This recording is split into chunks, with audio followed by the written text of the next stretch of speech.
Alright, this is how we're going to do this. Everyone gets 5 minutes presentation time, up to 5 minutes Q&A. So if there have been some really cool tools, you can actually ask about the tools. How did you find it? How did you use it? What was your experience? I know there are a few of you that explored different tools beyond what we did in the class. And again, this is about how you present your work, putting the GIS workflows into plain English in a good presentation. James, it's all yours. 5 minutes. Alright, so my project was the mechanic shop, the very first one. The site's located on the corner of Pine Boulevard and Southwest 84th Avenue, 184th, that's a typo. The site is located right here. As you can see, the address to the site was 18440 West Pine Boulevard, once again. The listing that I was provided did not have a site address number, so I had to go on the MLS and look that up on the tax record, so I found it. This is the location again. This is one of the pictures off of the ad that was provided off of Loopnet. Okay, so the longitude and altitude of the site is 26 altitude and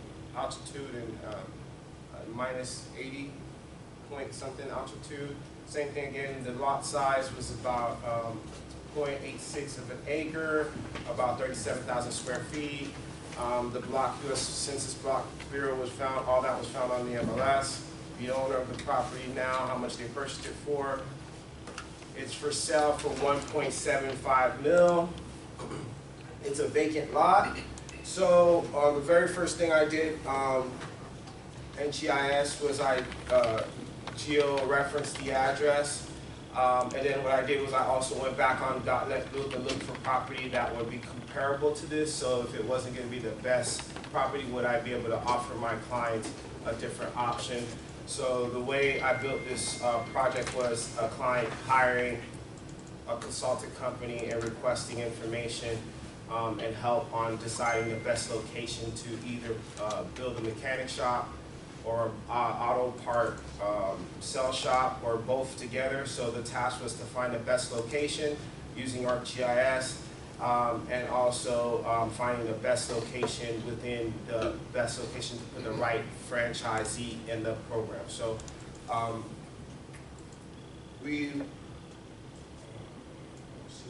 okay, so the reason I have Pep Boys here at the end, I'll show you why we choose Pep Boys as our franchisee to put in the spot, and why we decided to go with Pep Boys instead of the other brands for auto part store.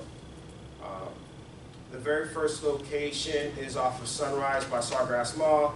It's for sale. It's a development. It's not a part shop, but it's a mechanic shop. It's zoned for the same thing. So you could probably tear down a building and rebuild another building to put the auto part shop if they really wanted to. But the first notice, the price is $4 million. It's right off of outside the outskirts of the parking lot of Sawgrass Mall.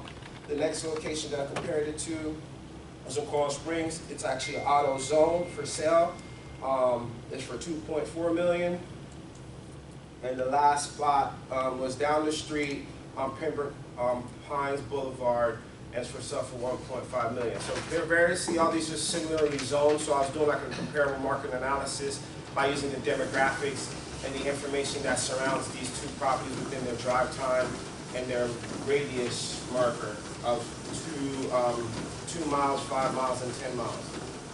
So throughout the project or this report, I'll be referencing my main project. My main property is going to be represented as comparable A and so forth. So I don't know, comparable C, comparable B, comparable C and D throughout the project. So all 4 of these sites, what I did was do a 10-mile radius. When I did the 10-mile radius between all these sites, what I wanted to know is what's my competition is going to be like within my 10-mile radius barriers within all 4 sites. As you can see, B, C, and D has a large cluster of auto parts stores. There's a large cluster within their 10-mile buffer, where you see A, which is the main property, has a smaller cluster of auto body shops that's in the area. So ideally, you want to try to keep your competition low with the higher demographics. That's where I'm leading to. So the next step, what I did was I counted how many auto part retail stores that were in these buffers. There's about 97 auto retail stores within the 10-mile buffers for all 4 properties altogether, where the 10-mile buffer would overlap each other, and you could see where the clusters would either feed into each other. So what I also did was I looked for key demographics. Thank you. 5 minutes up? 5 minutes up. Oh, really quick? Wow. Too long. Any questions? Yeah. Your prices for your real estate, is it for the land and the building, or is it? Well, on my property, it was just for the land. So, but the other ones were with the building and the land. It was for the building and the land. And one was just the business.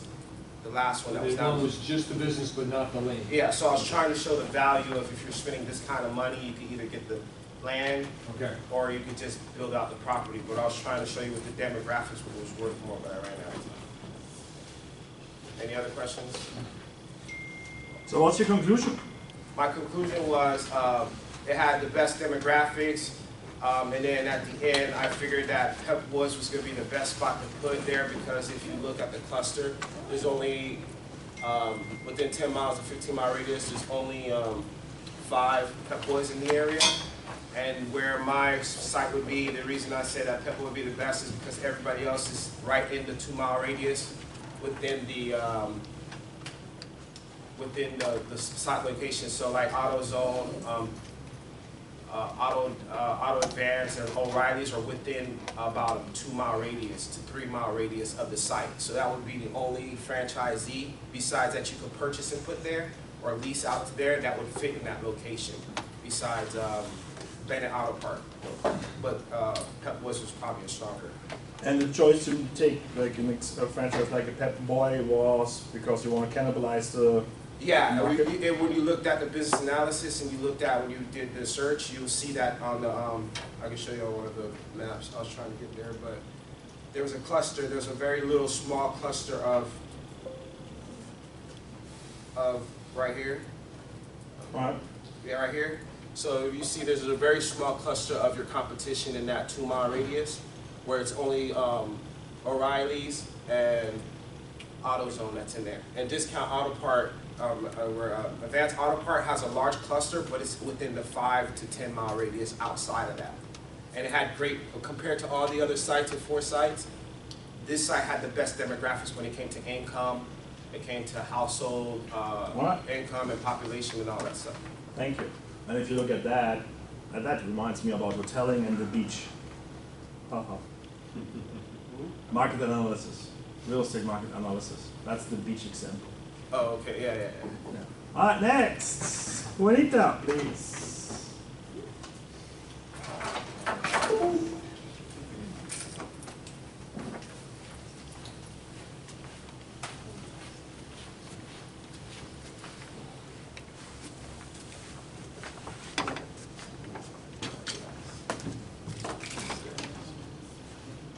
All right, time starts now.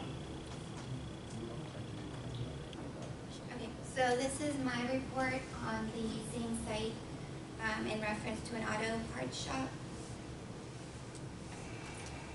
So this is the site at a macro level.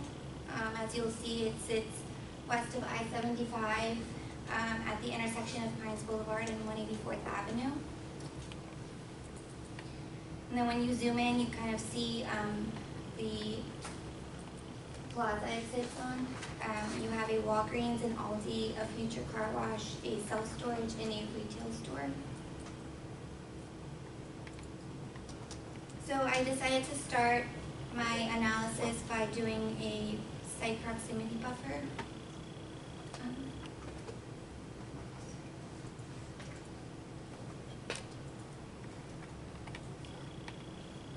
A site proximity buffer within my 1 mile, 3 mile, and 5 mile radius, just to kind of get a feel for the area. I'm not familiar with this area at all.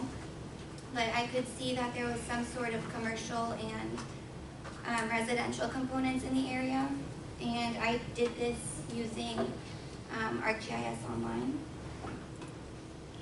From there, I decided to do research relating a little more to the auto industry, so I ran this using Business Analyst Online, and I only put in the word auto, and these were my results, showing that there was a big cluster to the east of my site, and then a lot less to the west.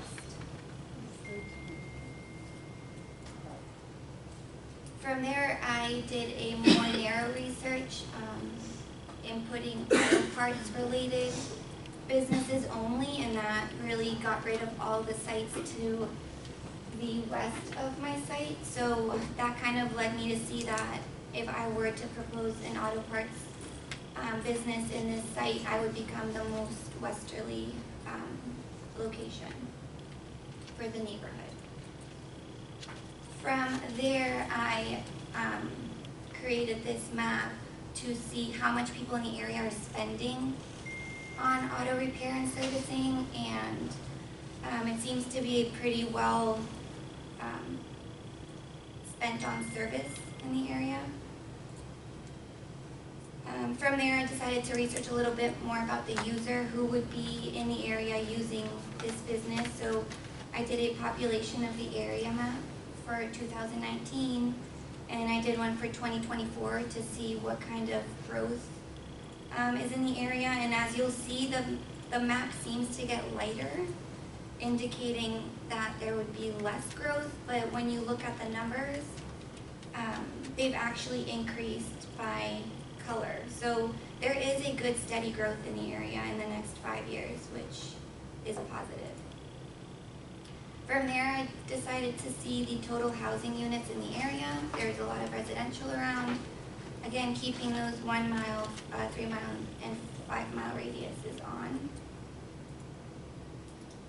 The median household income as well as seems to be positive for a business like this. And then I created this map for the market for auto part sales, which again indicates that people in the area, there is a good amount of money being spent on a business such as this one. I did a traffic count. I wanted to make sure that if the business is done and built here, I want to make sure it's at an intersection where it gets a lot of visibility. And during the day, this area on Pines sees about 39,000 cars a day. And then on Southwest 184th, there's about 11,000 cars. So it's of high visibility. And then through this infograph, I was able to see, it kind of just shed light on the fact that people in this area are highly relying on their cars. 82% of them drive alone to work, so that's a lot of people jumping in a car and having heavy use on it. And it also showed me the drive times to work, which are pretty substantial. So that was for the 1 mile, the 3 mile, and the 5 mile radius. So my conclusion with all that analysis and data put together, I feel like it would be a good site for an auto parts sales shop.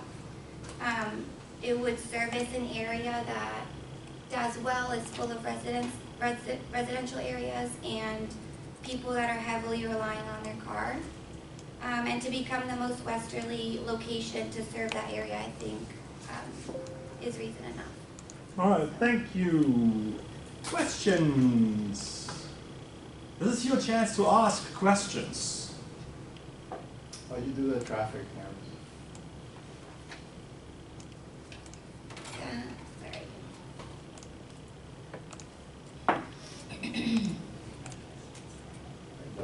I was on Business Analyst through the reports.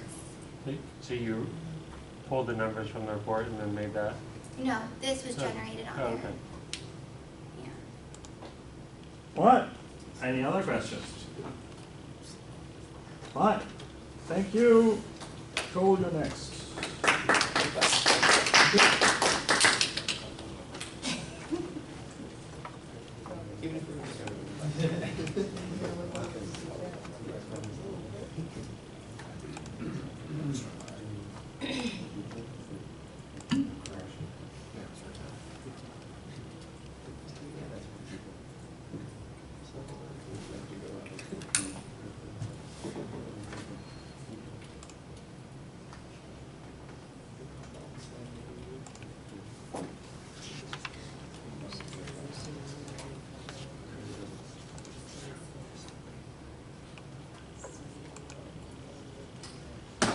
Here's an example right now how you can get me really, really relaxed.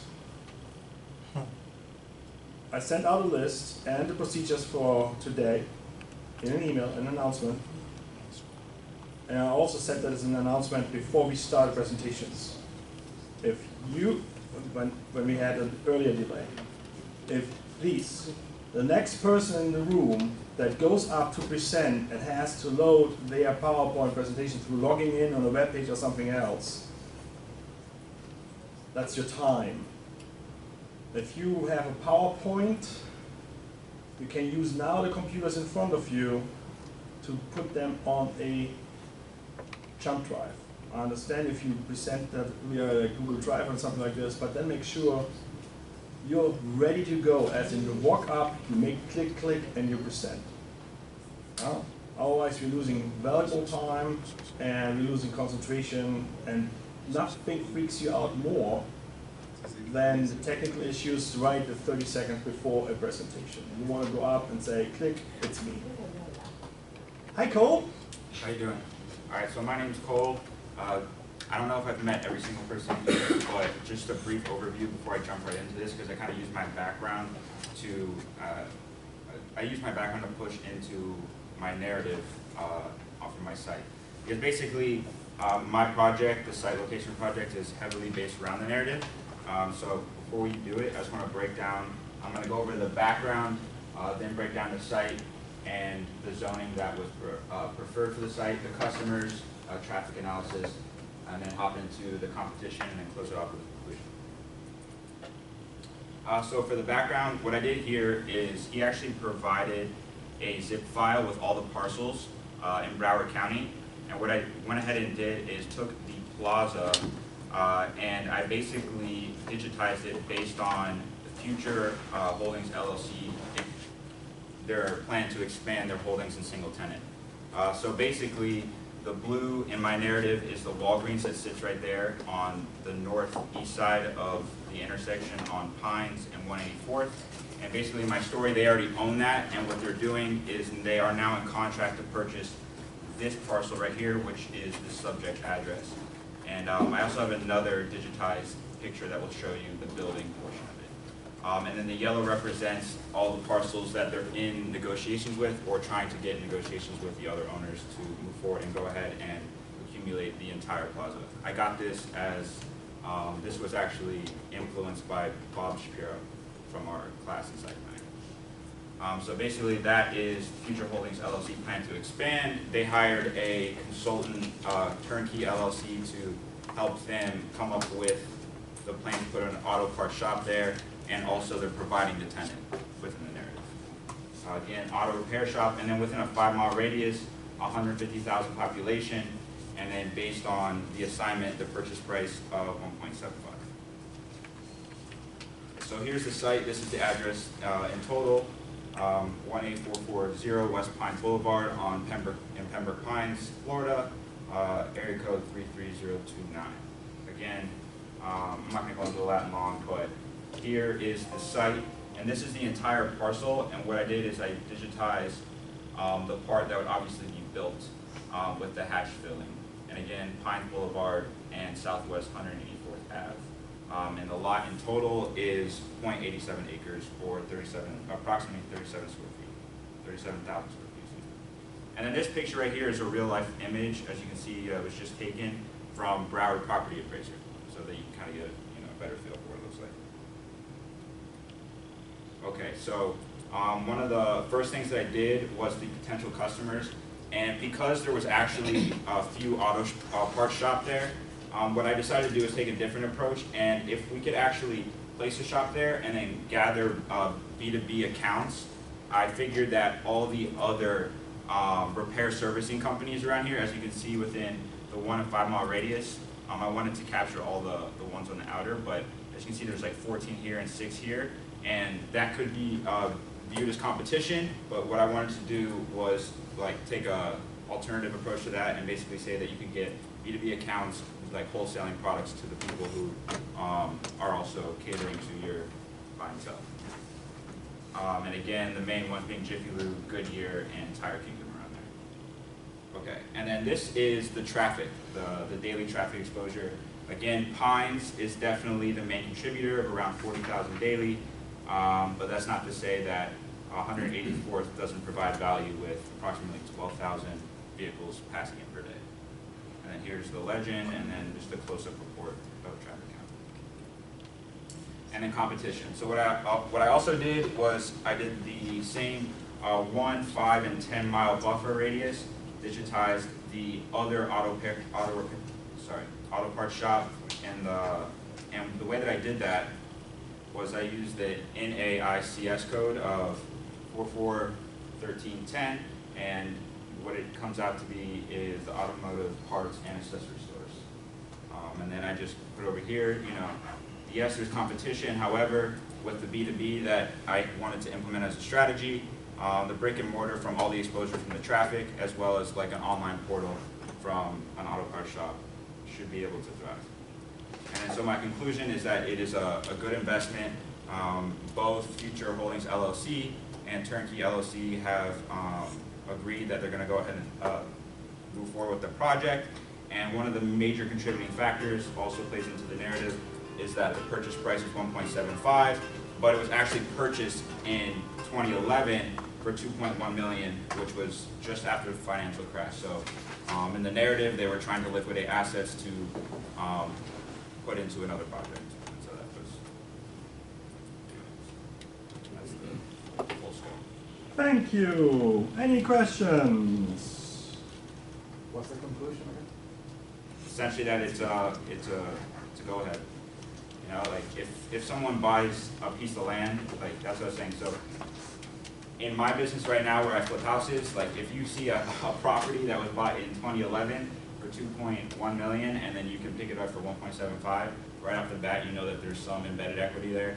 And then with all the other combined things that contribute to a good business, I figured, you know. What was the mindset on the radiuses, like the times? You said like 1 mile. What was the? Well, I mean, so if it's an auto parts shop, I don't think like me doing a 20-minute drive time makes sense, because like I said, there's a ton of competition over here and even within here. So it didn't really make sense to focus on the outer ring. So I figured, you know, I would just focus on the 1 and 5 mile radius. Okay, thank you very much. Lily.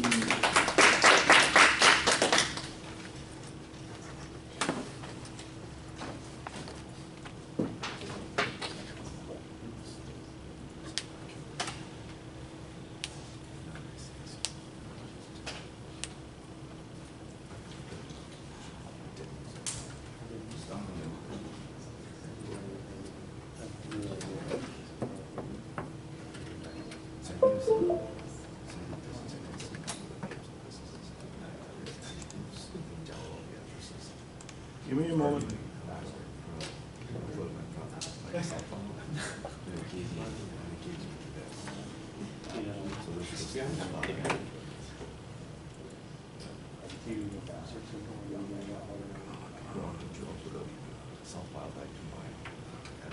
Okay, Mr. Schneider. Andrew. Okay, I did you there? Go for it. Okay, I did a different approach.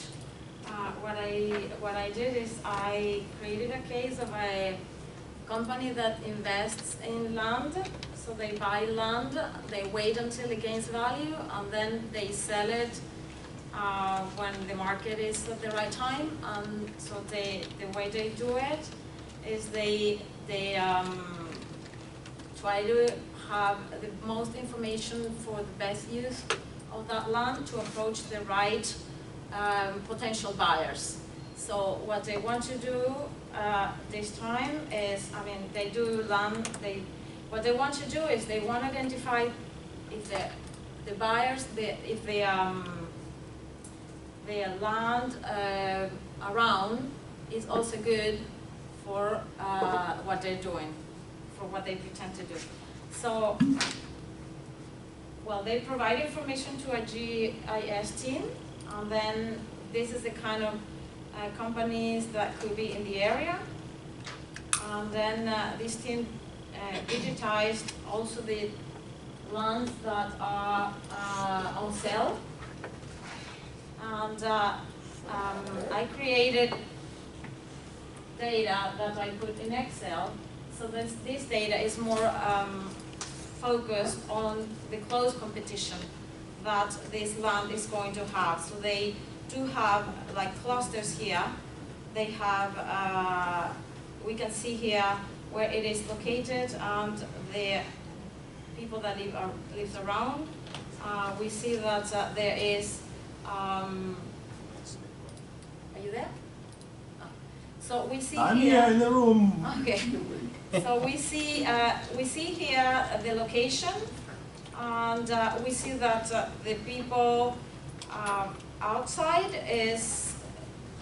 gains less than the people that is close. So this map gives here like a good idea of the clusters. Like there's like 4 groups of customers, of potential not customers, sorry, of potential competitors. And here we have the buffers that makes the groups. The thing is that this kind of business, the auto parts, normally they don't necessarily need to compete with each other, so they could be together because sometimes they sell different brands or different kinds of type of products. Sometimes one specialized in more expensive, the other one's in less expensive. So there's these 4 clusters where they can actually supplement each other. And then this is the density of the competition there. It's a function that I found. And then I did the analysis of the people in the area to see if it's also interesting for the people that would be buying, I mean for the customers of the potential buyer. And well, it does seem that there is an interesting market in terms of income and in terms of amount of people. So this report says that there is the majority of people that do use their cars for commuting, so they probably need the service there, and the key facts are also good. What I wanted to mention is that among the customers that I found around the competition that I found, they do supplement each other.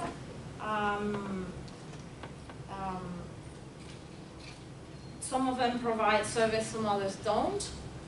Some of them have more focused clients. So in terms of location, I think it is good to promote it to rent to auto parts companies because there are like clusters in the area. And well, the further information on price is needed to see if potential buyers will buy. But in terms of location, that is the focus of the analysis. I recommend that they do offer the land to auto part clients or potential buyers. All right, thank you.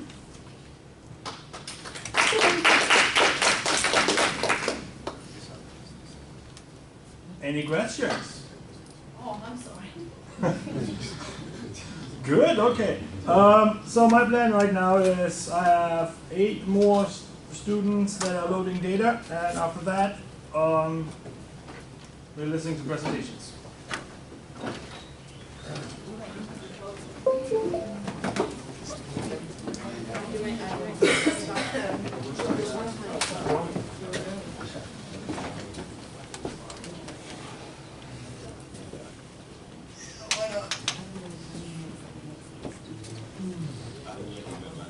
No, Jeff just gave it to you, isn't it? Cool, it's like that.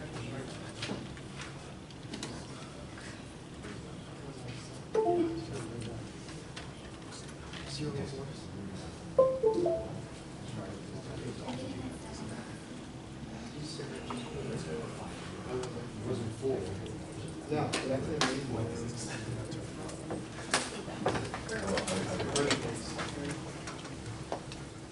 Just do it every year.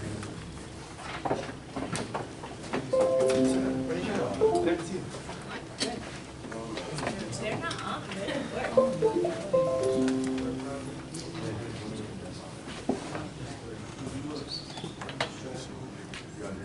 My name is just GIS project Justin.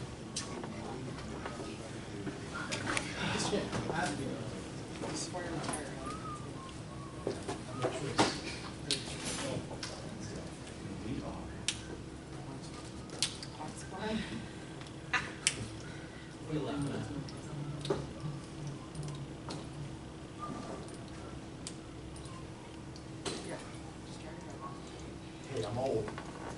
Like you're young. Oh, dude. I got gray hair. Good. 32 years. It's all downhill. I'll go first if you want.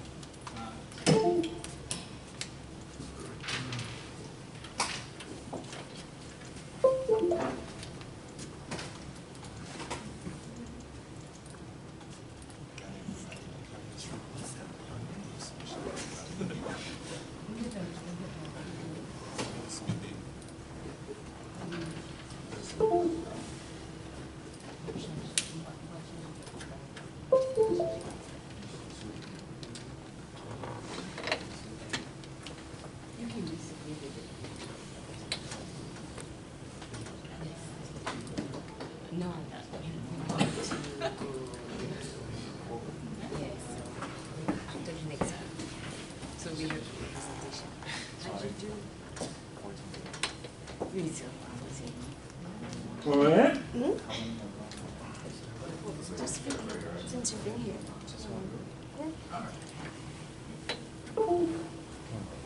Get on tiger. I see you stick with the Starbucks. Sure did. All right. Great fast food. Great, right? Thanks, sir. All right, ready? Give me a moment. Yeah, I'm ready. All right. Good morning, everybody. My name is Brian D'Souza, and I had a commercial site that presented a drive-through restaurant type site opportunity. So I chose Starbucks, obviously, as you can see. The property details is located on 3101 Griffin Road in Davie, Florida. The site is approximately 30,000 square feet, which is 0.67 acres. The cost for this site is $125. That'd be great. $125,000 a year, which is a ground lease. Breathe. All right, so many of you are going to ask, is Starbucks even a drive-through restaurant? Per the NICS, the code states that McDonald's and Taco Bell share the same NICS code as Starbucks does. I did an analysis of the immediate area. The 135-mile radius is in a form of a circle and rings. Obviously, you can see that in the immediate area, which is 1 mile, there are no competitors. But in the 3 and 5 mile, there are various fast food locations in the area. It looks like a face, I know. I've noticed that afterwards. But I did drive to. I did drive to from Buffers. The first upper left is going to be the drive towards, and upper right hand is going to be drive away from the site. And below is going to be the drive towards the site with the competitors around the immediate area. As you can see, there is a Dunkin' Donuts right in the 5-minute area, as well as a McDonald's and a Wendy's. So those are immediately ruled out in my opinion. Again, this is a more blown up map with the legend on the right. As you see, there's Starbucks, Dunkin' Donuts, McDonald's, Burger King, Wendy's, and Taco Bell, which are the top fast food restaurants within the United States currently. And yes, Starbucks is on there, number 2. But again, within the 5-minute drive time, there is no Starbucks. But again, we can capitalize on the Dunkin' Donuts on both the east and the west side of the site. So we can go ahead and take some of their business. I did a site traffic count. This site receives 30,400 cars daily. And again, as you can see above, we have more traffic on 95 as well as Turnpike. Griffin Road does have exits and entrances to those highways, so we can get traffic from there as well. I did an area income to see if the current population in the area can afford Starbucks, because it is slightly more expensive than Dunkin' Donuts. But as you can see, 2019, we have a current population, we have a current income to the left, and then it's going to increase substantially on the right as it gets darker, and the shading increases, so we have more income coming into projected to come into the area in 2024. And then I did a population search. The only thing to note, as it is hard to see, only 1 block increase in population, but again, the demographics increase as well. As below you see in the legend, the numbers do increase based on the map and the population.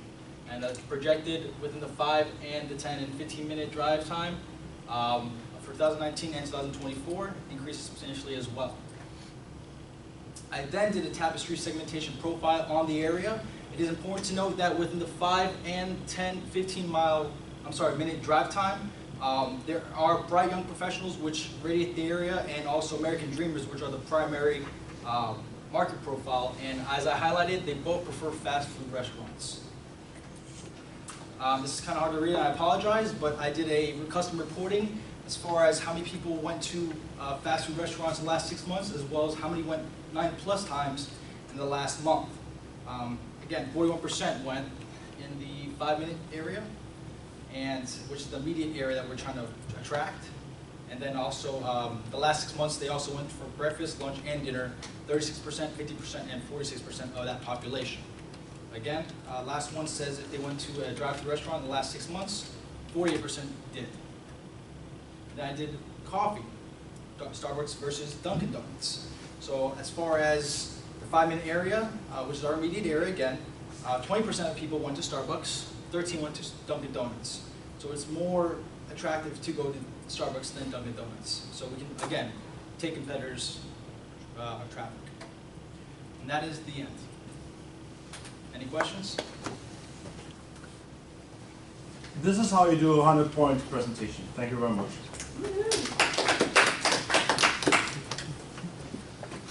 Any questions? So back to following.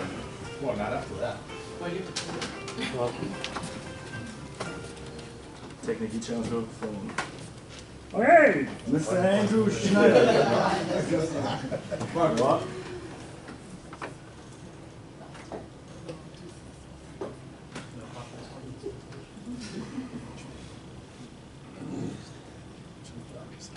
Oh, I said 100-point presentation. I didn't say anything about GIS.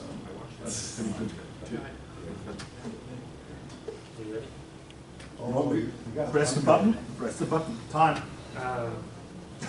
We can press my button too. So just a little background on my narrative here. So Eat More Fast Food is a company that has a lot of experience developing fast food chains or drive-through chains in Dade County, but they're now moving into Broward, and they need a GIS consulting firm to run some analysis on the site to make sure they choose the right chain. So I started off locating the site. It is about 1.5 miles from I-95 to the east, and 2 miles from the Turnpike on Griffin Road. This portion of Griffin Road sees about 35,000 cars daily. So what I started off doing was, before I get there, what I did was, so we had the the intensity of the traffic for Griffin Road, but what I did was I pulled some traffic count data for some of the major arterial roads in Broward County.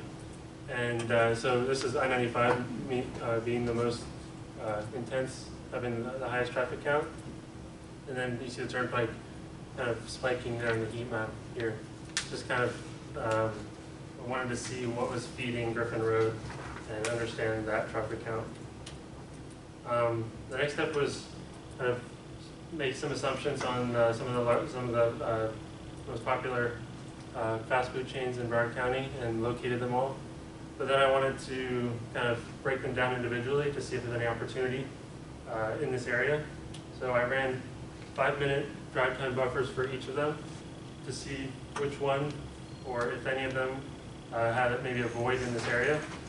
So as you can see, McDonald's has some good coverage in Broward County, and there is one within 5 minutes drive time of the site. And just to backtrack, the reason I use the 5-minute drive time for fast food in general is because talking about the idea of high order and low order consumer or retailers or something like this. Goods, order of goods. Goods and services. Fast food chains, you're typically not going to drive as far for them. So I try to keep the drive time, the buffers low, so I could get an understanding of where people are actually going to go. So next is Burger King, as you can see here. And again, they have 1 or 2 within 5 minutes of the site. And then Wendy's as well has one within 5 minutes of the site. So there I kind of crossed those off the list and looked at another option, and that was Chick-fil-A. So Chick-fil-A, I'll talk about this in my conclusion, but they don't have as much coverage in Broward County as the other 3, and there is a void here. So I think there's opportunity here to put one here. The next step was to understand if this site could handle another fast food chain. So I ran some custom reports based on the 5, 10, 15-minute drive times. And so similar to what Brian did, you have 90% in the last 6 months visited a fast food chain. And that percentage kind of is consistent within the 5, 10, and 15-minute buffers.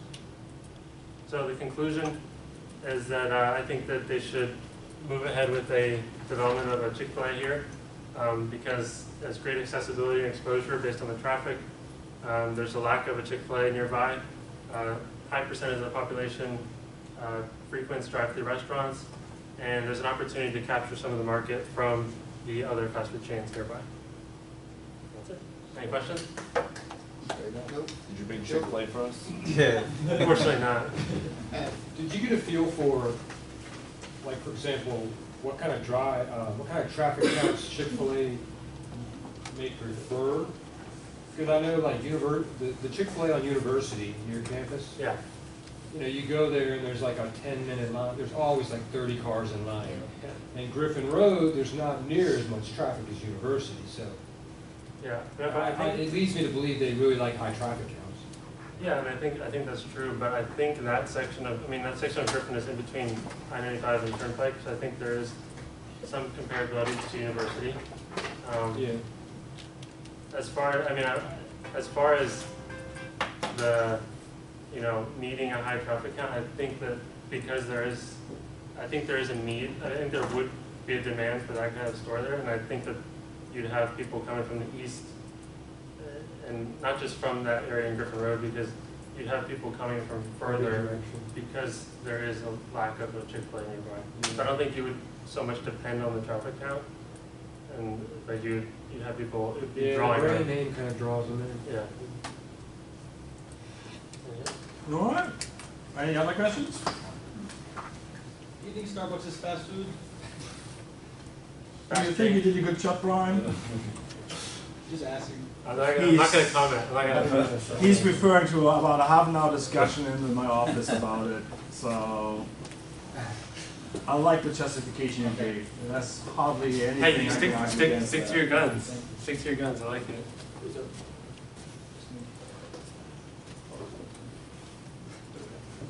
That's Justin, sorry.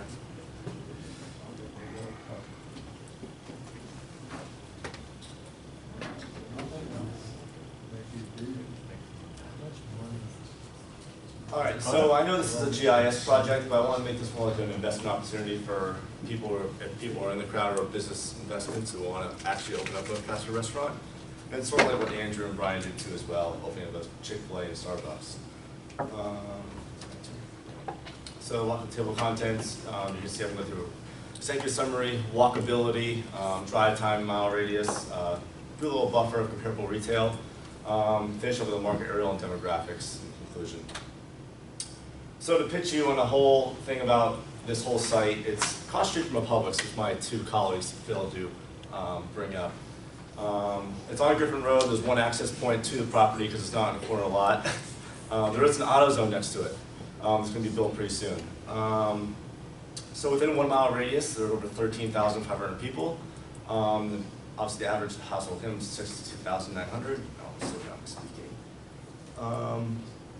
What I found out was pretty actually, I ran an ESRI report, ESRI report, on the NASAC code, which I have is 722.513. Of those 30,000 people, 5,200 of them were expected to go to a drive-through restaurant in the last 6 months. So I thought it was a big fun fact. If you live in this area, you're going to actually go through a drive-through restaurant. And if you're in a walkability of 15-minute walk, 5,500 people are going to go through as well.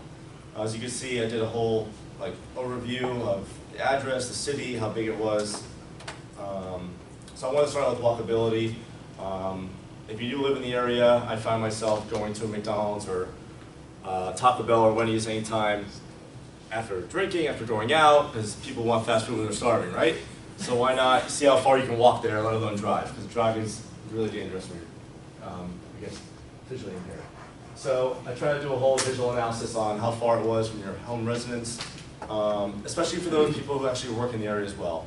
You want to see how far you can get back to and from the business and walk closer to work and get a quick bite to eat and go back to your job. And Brett means to leave what actual competitors are in the area. So with the 1 mile area, I want to see what really competitors were close enough to hey, walk, but maybe you can drive quickly and get back to work. So I looked at the competitors, and I know Forrester's going to be mad that you can't read this, but in a sense I wanted to put it on the table where there's no big name brands out there like Wendy's or McDonald's or Burger King within this 1 mile radius of that circle. Also, I want to see the drive time of the 5, 10, 15 minutes. I put that on there. I also want to see a 1, 3 to 5 mile radius of the fast food restaurants. I wasn't creative with the logos enough, but I just wanted to see in a sense where how many fast food restaurants were in the area, and I'll get more in detail with this in the next slides. So yeah, this is where the buffers came into play. So I did a 3 mile buffer. So fast food restaurants, if you live far away, say you live in Parkland or you live in downtown Lauderdale, you're not going to drive 20, 30 minutes to go to a Taco Bell. You know there's something closer that you want to eat. So I wanted to keep it a 3 mile radius that takes 15 minutes to drive to.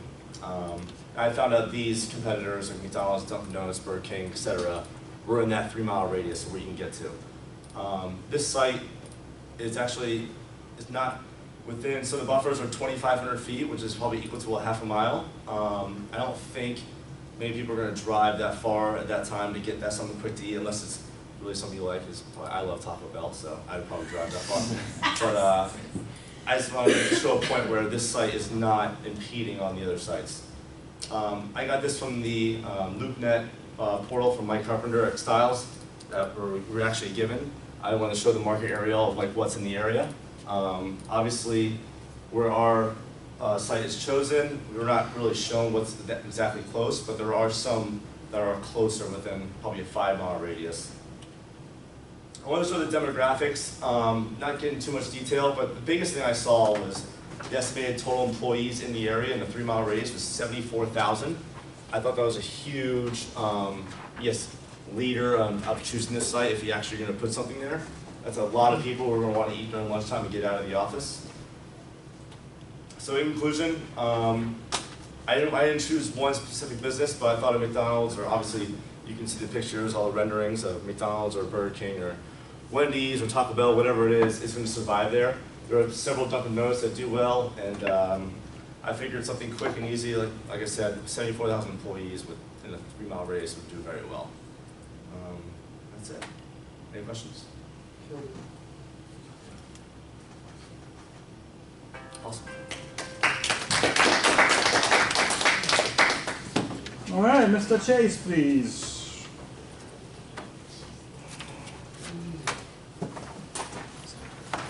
Okay, so I'm going to sync my thing with yours. When are you starting your, what's it called, stopwatch? When I'm ready, and give you the thumbs up. Awesome. Okay, so Chase Gaske is my final GIS project, and without further ado, background and scope. So I have a 3-acre lot in Cooper City on Sterling Road and 106th Avenue. That white line, the dotted line, actually is the Davie and Cooper City border. So this parcel happens to be in both Davie and Cooper City.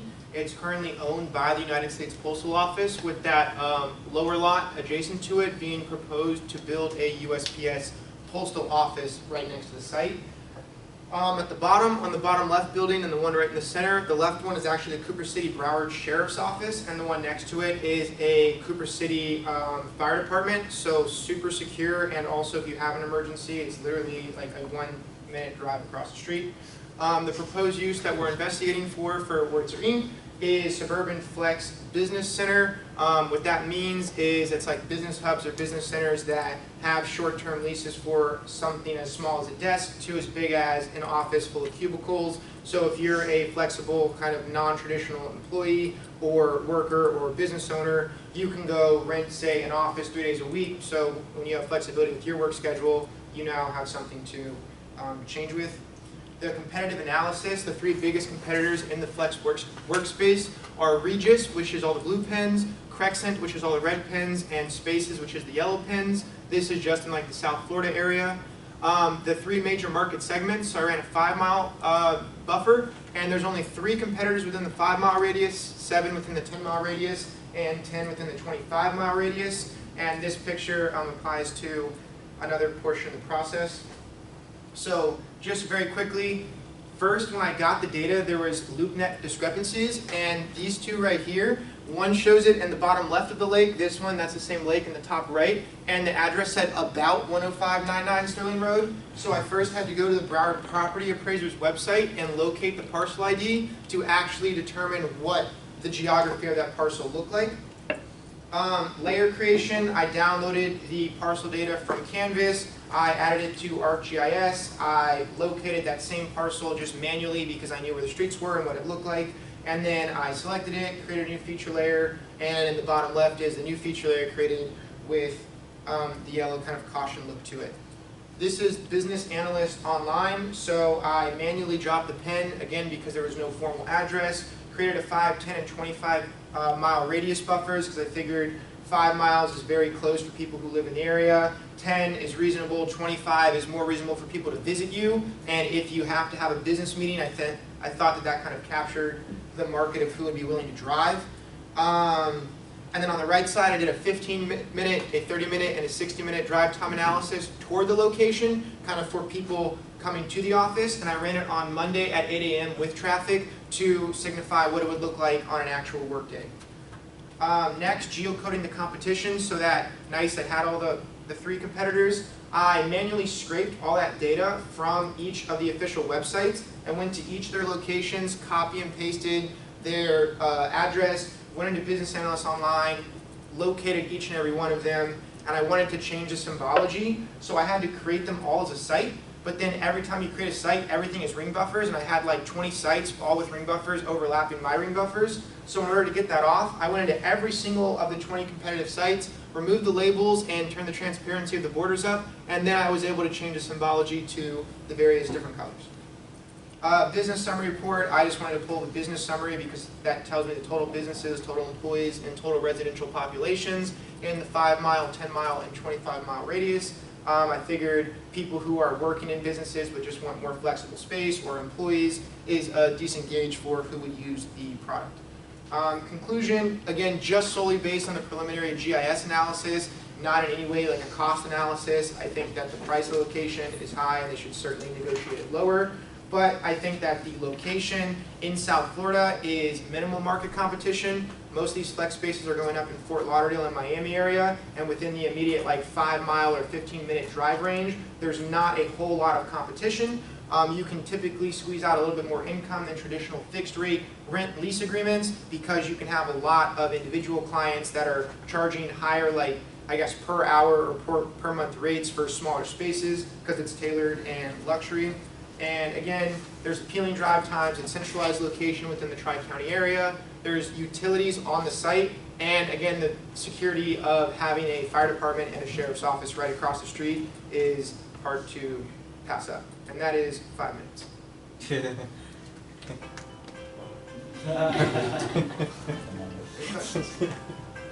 Come on in. I'm going to miss you. You just started. Me? Yes. He's not going anywhere.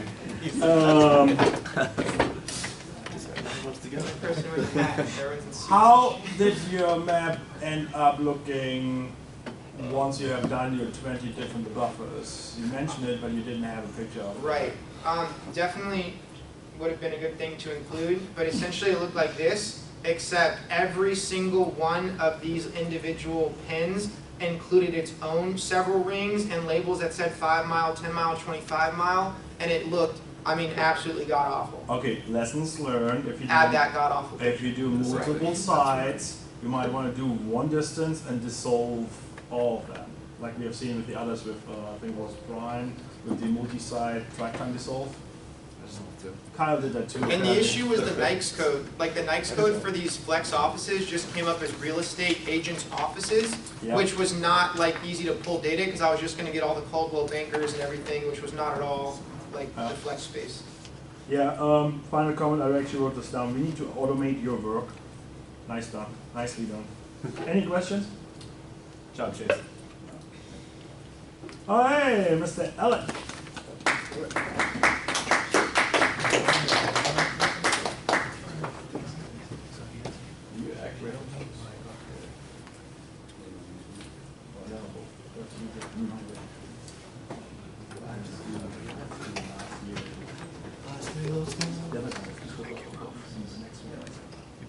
Since day one.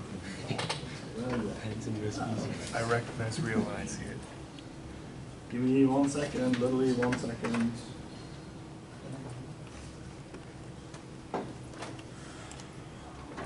Ready? I'm ready. Go for it. All right, so the purpose here is to formulate a smart opinion on this site. The site is located on 10599 Sterling Road. It was marketed as a corner lot. Then we saw that there was some discrepancies with that. There's traffic lights. It's plotted. Utilities are on site, so that shouldn't be a big impact. And let me intervene with one comment to help you, to support you. For the purpose of this GIS analysis, it doesn't matter if it's on the left corner or on the right top corner on this view. Yeah? Okay, that's we don't fair. care about 300 feet difference. Yeah? The market is not going to change between millions of people. I agree. Yeah? Just to make sure that that you and everyone else presenting this site, that's completely okay. You could put the site analysis on the middle of the lake. The system is the same. The workflow you present is the same. Thank you very much. All right, so one thing that I do want to focus on is the walkability score and the transit score. They're really low. This is a car-dependent site. Whoever comes to this office space will have to drive. And this is what an office space looks like if I draw it. The area, that's the site right there. You have the Seminole Hard Rock coming online with about 1,000 rooms of hotel. NSU's right over there. You have the Fort Lauderdale Airport with a big master plan. Dania with a big redevelopment, as you can see over there. And the Fort Lauderdale CBD. Those are all impactful economic drivers for the area. And you have access to I-95, I-75, and the Turnpike, which I found very attractive. After doing some research, I noticed that the average drive time for South Florida was 26 minutes on average. So I did a business analyst report at every 10, 18, and 25, which seemed like reasonable commute times. There's my times right there. The median age after pulling out some custom reports was about 39 years old. Unemployment is low. There's a lot of white-collar jobs, 70% and above. High medium household income, and most of the jobs are professional scientists or technical services. And I pulled that from the fact finder in census, which we learned in the other class. I looked into the big picture to see any developments of regional impact. I pulled the spreadsheets from the South Florida Regional Planning Council, and I was able to create a map and put that information and illustrate it to see. I see my site is not around any of those developments of regional impact, so I won't get a lot of love from the governing bodies. But at the same time, those are drivers for the general economy surrounding my site. I also looked at restaurants and retail in the 10-mile drive time. If we're often this type of flex space, usually don't come with fancy cafeterias and whatnot. So you want to make sure that you're near some kind of retail that offers food options for your future tenants. I did that by using the business analyst, the NIX codes, and go through the process. I wanted to look further into my competition, so I went into the Broward County website and the records, and I downloaded an Excel spreadsheet with all the permits of office improvements that were large and new offices coming to market. I did a little bit of geocoding using the stuff we learned in class. I applied some buffers, and I was able to find large new office coming online, about the same size, 50,000 square feet, and big improvements. That usually shows me that they're competing for the same tenants that I would be competing for. I also did a search of 50,000 square feet office that had capacity, that they were looking for tenants. And it looks like the clusters are in Fort Lauderdale, CBD, Hollandale, the Plantation area, but scattered around my site. I found out doing this through Avison Young that we've had the most amount of visitors coming from all over the world to the Broward County area with 126 million people, which is a 6% increase from 2017. There is about 988,000 square feet of office being built, which 500,000 is in the non-CBD area. We are located in the southwest Broward submarket, and this is just some rough financials of what you'll be looking into. The project is probably going to be $40 million. All right, time is up. Yeah, no, this is the end. And all right, I think time this is is up. good. It's the end. Oh, you took some of my time. All right, Brandon, show me your conclusion. All right, so yeah, this is pretty much it. So fair enough. Well played. Yeah. So this is what the kind of rents that you will be looking to get. Your project cost is going to be a little high for a 10-year sale of about 65 million in the comp world. So I know this is not a financial, but you got to do some rough numbers to see what you're getting yourself into. And that's pretty much it. I think it's if you could give the land, it's a buy, hold, see what they do around the area, and then develop. All right, good. Any questions? Very nice, thank you very much.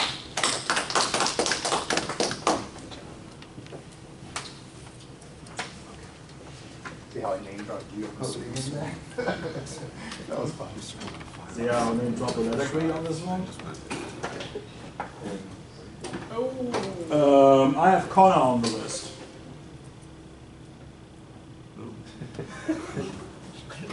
I'm bad. Jumped again. Yeah. Reading is clearly an advantage. There's a list what we are doing today. I have it up here, but Alright. You should let us. By the way, this is Connor. You should let Brian, Andrew, and I go together. We crushed it. Chick-fil-A, McDonald's, Starbucks. You ready? Yep. Go for it. Alright, so I had office flex space as well. I want to do a new project on 1059 Sterling Road, Cooper City. It's approximately 3 acres, and I wanted to get a little feel of where it is in Broward County. It is towards the southern side, more close to Miami-Dade instead of West Palm Beach. The economics of the area, within a 5-mile radius from the site, there's a total population of 330,000 people roughly. Median income of 64,000. There are 15,000 total businesses in the area with a total of 125,000 employees. White collar jobs make up the majority, with office administration making up more than a quarter. As you can see, there is a pretty good per capita income and median net worth in the area. So then I pulled up the 5, 10, 15-minute drive times around the area, and you can see that you have access to 95, Turnpike, and then 75 as well. So it is pretty good for drive times. So then I pulled up a map on a business analyst, created that for average commutes to work. I wanted to focus on the upper numbers. Obviously, if you drive 5 minutes to work, you don't want to have to go to a different office. So I focused on 27 minutes up to 47 minutes. As you can see, close across the street, there is 27 minutes to 31-minute drive times to work. And adjacent, outside of the 5-mile buffer, which isn't that far, there is an average commute of 37 to 47 minutes. So it's my thinking that if we include flex office space, it can draw some of those people to come to the office. I focused a little bit different. If you want to do work or something, I thought was go to a library. There aren't that many libraries within a 5-mile radius. The closest library, and the drive times, there isn't a single library that is within 5 minutes of the site, and as you can see towards the west, there is a big gap of no libraries or any space that you could do work. This is the closest library. It is 10 minutes, approximately 10 minutes from the site, so even the closest library is rather far. And then I focus on the percentage of people that work at home, because I mean, those are the people that you want to bring into the office, the flex space. As you can see, directly across the street again, 11 to 30% of the people that live on those blocks do work from home. So those are the kind of people that we would want to attract to the area, to the new complex. I was pretty amazed by the amount of people that do work from home that are within 3 to 5 miles. That is pretty crazy, and those are the type of people that we would want to bring in. So the solution is to build new office space.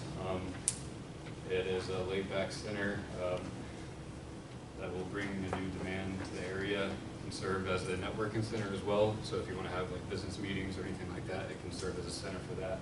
And it allows people, professionals, to be clean, comfortable,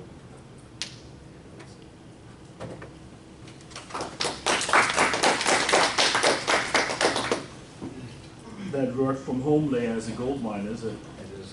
Where did you find that one? I made it, I did the color-coded map, and it was one of the variables. I just typed in home workers, and it was like the second one. Okay. All right, Jetson.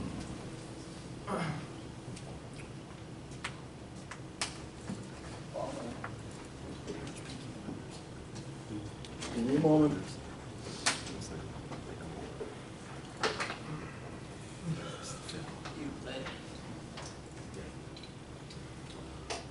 You have like 90 seconds left on your thing. Okay, So Justin, when you're ready, go for it.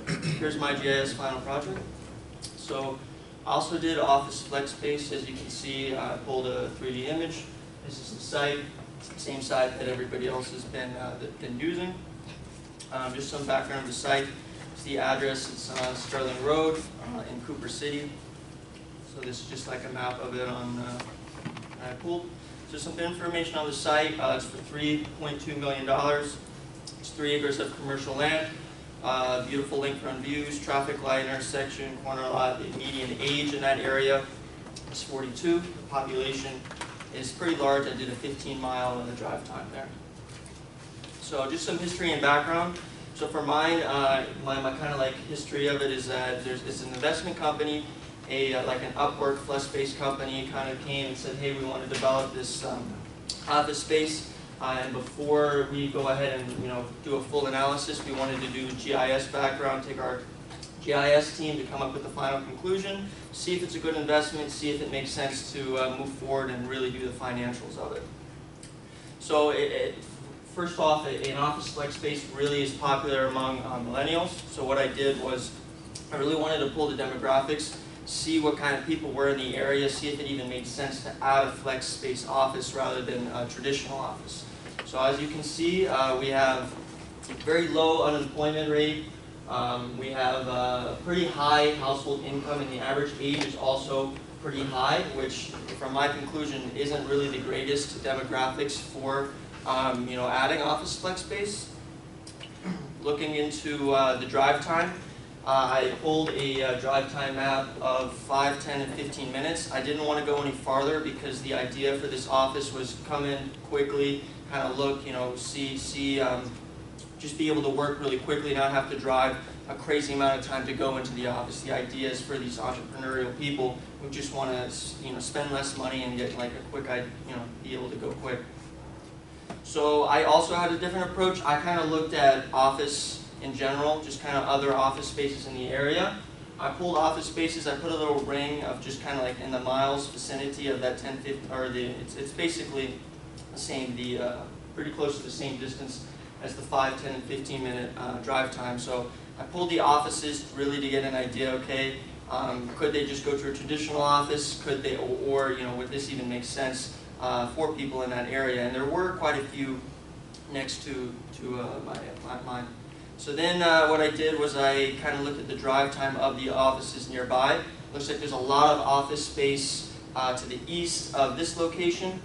So it looks like this would be a potentially good area to have office space. The question then becomes, okay, is it going to be a good area for office flex space? So the next thing I did was I looked at the income level of my site, because from my research, office flex space is offered a lot cheaper, and again among millennials. So people who are kind of in this upper income right here typically aren't going to use office flex space just because they already have their blue collar job, Fort Lauderdale, wherever. So I kind of pulled that, and I saw how much income there really was in this area. So it really is among older, more income households. So the conclusion from all that, from the GIS breakdown, was I didn't think, basically from the demographics, that it was a great, a great type of project as far as a flex space office. As far as adding office there, I think that it was a good location and it would make sense. But really going into a flex space, I think it would be better to put it in an area where there's more millennials, there's younger people, there might not be as high as an income, and it's very easy to get in and out of. And that's the final conclusion. All right.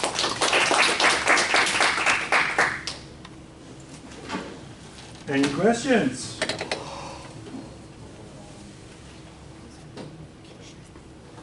I know it's 4 presentations of the same topic, but you have no questions about it? Christopher? What?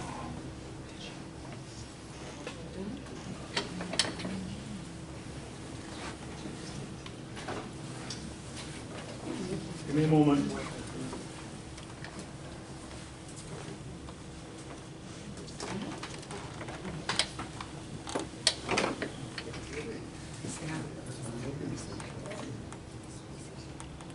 I have 5 minutes to do it. Give me a moment, I'm going to continue and just be responsible for every round. Hi, how are you doing this morning? Hi, how you doing? Good. Doing okay? I'm doing good. Would you like to give us a presentation? Yes. All right, I'm looking forward to it. Well, ladies and gentlemen, Nation Creation Management LLC Site Location Report, that's me. Tasked to investigate vacant land potential in Cooper City, Florida for office flex space. Nation Creation Management LLC's target market is startup businesses to existing home office businesses to already established small businesses.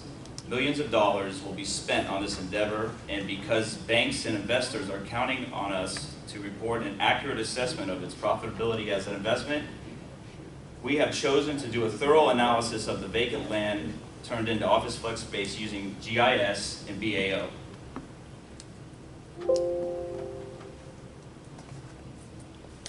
Using BAO,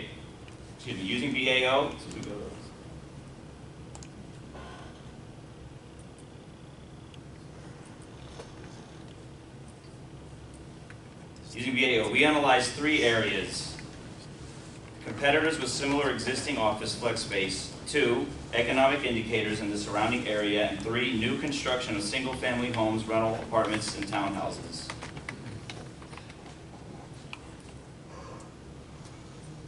Competitors with similar existing office flex space. Researching North America Industry Classification System code. BAO used tools used as competitors 5, 10, and 15 minutes away and beyond using appropriate NICE codes for office flex space locations, and narrowed that down to from 337 to only 8.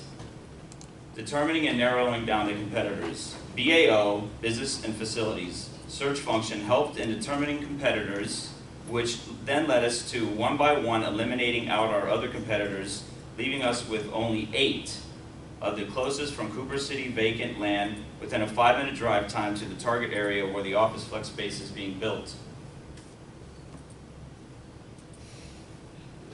Narrowed down to 8 competitors. On this slide, you can now see 8 competitors with a 5-minute drive time.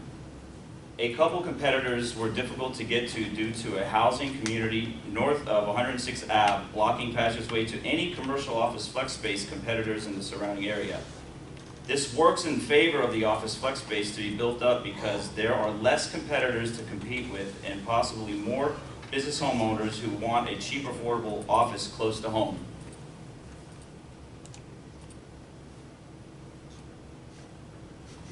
Competitors with similar existing office flex space, making competitors more visible. Making competitors more visible, here we have a 5-minute to 5-minute. We went from a 5-minute to a 5-mile distance using rings, which was not much difference from a 5-minute drive time. Then we changed it, the 8 competitors, from orange color to various colors in order to give each competitor its own unique color for reference purposes. Economic indicators in the surrounding area, ArcGIS Atlas of the world. The subject target area property is directly in the middle of well-established housing area that's average household income is between 106K and 152K according to data derived from MSRED's ArcGIS Living Atlas of the world as shown in the slide. 2019 USA average household income. The subject target area, as can be seen in dark green in the 2019 USA average household income legend, indicates a strong economy for possibly small business owners in the area who would likely rent office flex space. New construction, single-family rental apartments and townhouses. In this slide are some areas where construction is taking place. Very little new housing being built in the immediate area to Cooper City and the vacant land. The surrounding area of Cooper City has more than enough middle and upper middle class single-family homes already in place to justify building an office flex space for potential customers to rent out for their small business. Final recommendation. What we looked at using GIS tools were competitors with existing office flex space, economic indicators in the surrounding area, and new housing construction projects close by to the subject target area. This analysis has led us to conclude that this vacant piece of land has great potential and should be started as soon as possible. Thank you. Mr. Johnson. Any questions? Those gray spots, are those structures? Earlier, the gray spots? Yeah, well, the the gray spots on the on the parcels. That's just a. That's the Sandlot baseball field. That's baseball pitch, yeah. You nervous? A little bit. I can tell. Good. I liked it. Thanks. Any questions? Any questions? Alright. Let's take about a 10-minute break. Next final group can load up. Right? Tired. Hey.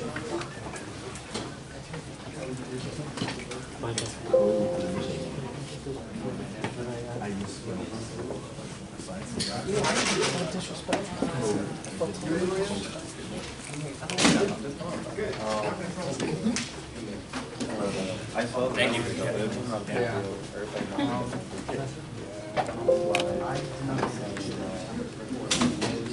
I meant to tell you, I was messing up. No, it's like Jake's. Oh. Because I only had one. Excuse me. I don't have a species. That was a mix of that's on my side. So. Is it okay if I put it on the cover? I don't want to pull it out here. Of my It's like something you want to okay. There's nothing from me. We also. Good job, man.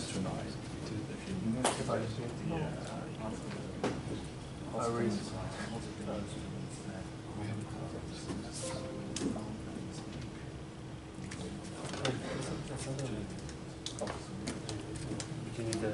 Yeah, doing some Alright.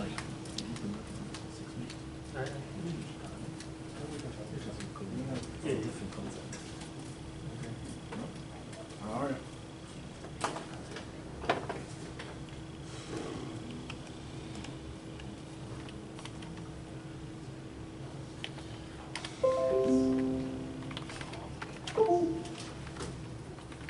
Got 2 minutes.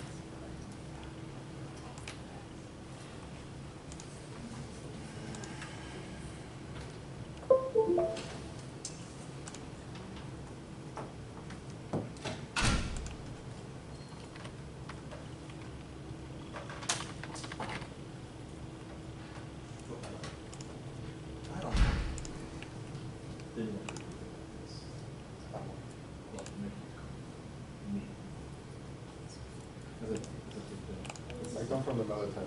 People are more rude there than here. So we had a school bus class this summer. 6 or 7 schools. All of them. The military or the enforcement background. If you come up with, okay, gentlemen, we have to incorporate the utmost time efficiency here. Oh, like that. Yeah.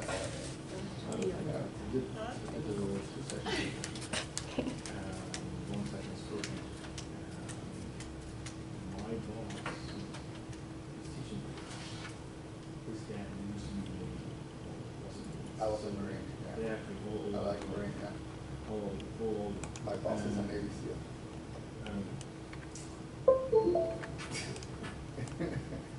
But it's interesting to see how character and tradition is Yeah, oh, yeah. It's very structured, right? very structured in the process of work. What's up, Kevin? Ready for the other one? Yeah, we got two. Rinse and clear the gear from the instructor. Don't really do that. That printer over there worked. Oh yeah? Yeah, but it doesn't do color.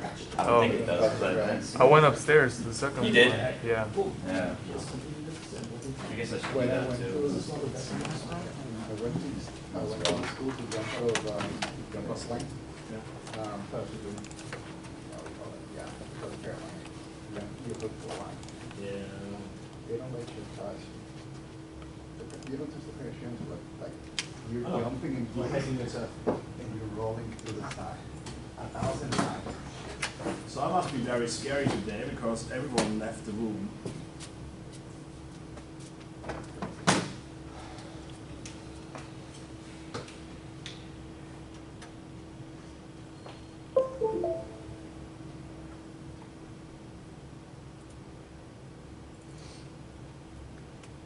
Usually on the side sabotage something, like you follow those websites. Relationship, get the stuff that's not this.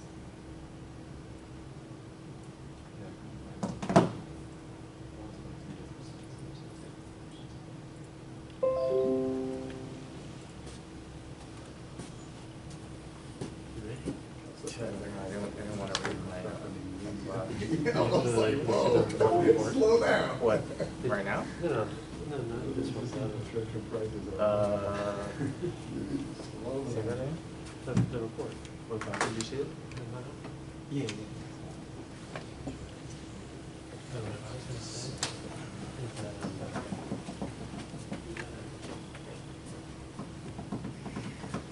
One of my companies building the hard rock plant. Really? No, I wasn't the news about that. NPR. Local radio station NPR picked it up. Yeah. I said to them, hey, it's gonna be put them on the spot, on the map. And we'll have Liberty, Statue of Liberty coming. It's a landmark. It's like, see how come I had it on the same place, or let's see how it works. Slide up, that's late. Yeah, I wanna see this one for Christmas. No one really would. They have a lot of fun. They should do a children Christmas programs. Lots of those little huts. Hot sausages and hot hamburgers. Red wine. And then do a light show.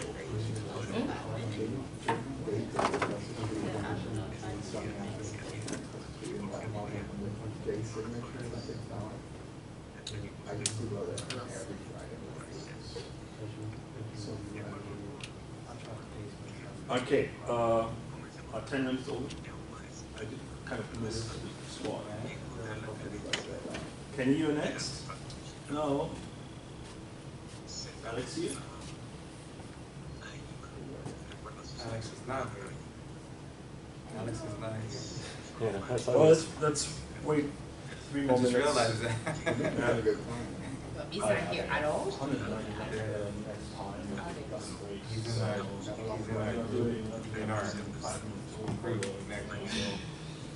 I just realized he's not here.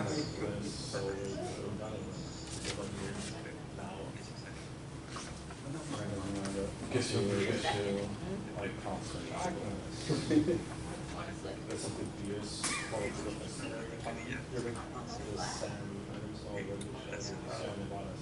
Well, mine's a great thing, But it's too greedy, yeah. No, that's fine. I didn't have the information that other people did.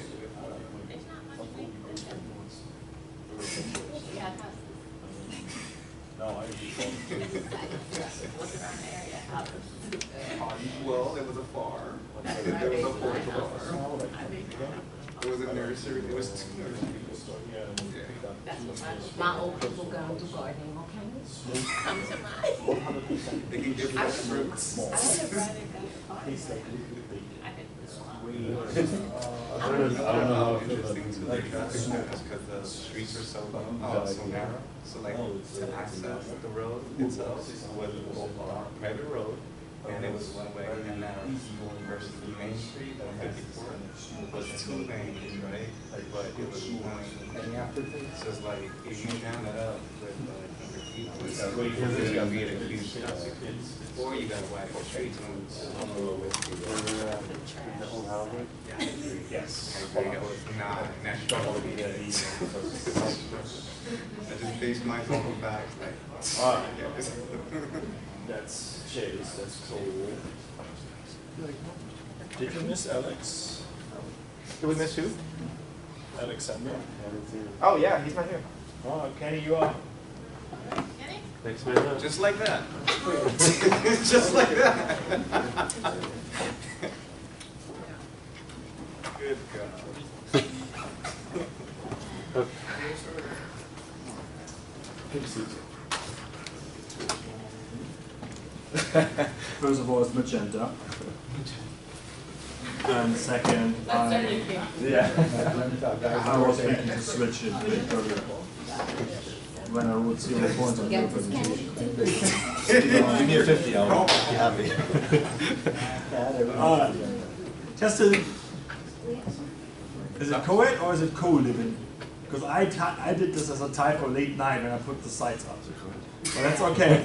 We had this discussion multiple times. It's actually co-living. We'll get there. We get there. All right, wait, give me a moment. Gotta fill out the credentials first. Get a head start. Yeah. I'm certified. Me too. For what are you certified? Being a gentleman.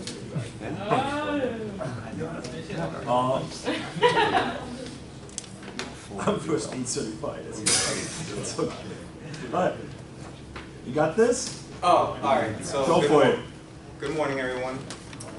My project, I was tasked to analyze 2800 Southwest 154th Street as a potential co-living, co-residential project. In defining what the project was, I made an assumption that it was going to be for student living, members living in a specific household unit, that at the same time they were still inside of their, well, still going to school. In my analysis, I looked at the age profile, the economics within the actual area, and I constructed a 10, 20, and 30-minute drive time buffer. Looking at the site specifically, I noticed that the site was between Miami-Dade and the Broward County area. Inside the site itself, I looked at what was around there and how can the site be feasible. In the area, there was pretty much hardly anything but farms, nurseries, and a small bed and breakfast behind it. When I looked at the actual composition of the area, I noticed that the average age was between 40 and 49, with the largest population being outside the actual target area and the smallest population being inside the actual target area. Inside the target area, I noticed that specifically the median age was actually 40 years of age, and the population size was actually 104. And then the median income was 97,000. As I expanded my actual target area to see if there was actually any more target consumers of this type of project, I noticed that the population grew, the actual income, and the median household size also dropped down as well. Further expanding it, we see the same turn of events. The population is growing, household size is actually diminishing, and age was a slightly downtick, but also median household income also declined. One of the things that I did to actually analyze the target area is I isolated inside the target area's 10-minute buffer all the zip code associated with the site itself. There was actually 4 zip codes associated with it. Inside those 4 zip codes, I found that the actual household size varied from 2.7 to 3.13, and these were the actual profiles of the type of people that lived inside of that target area specifically. Noting that the actual population size was within that 10-minute buffer zone, inside those 4 zip codes was actually 34,000. Outside of that buffer zone and the 4 zip codes,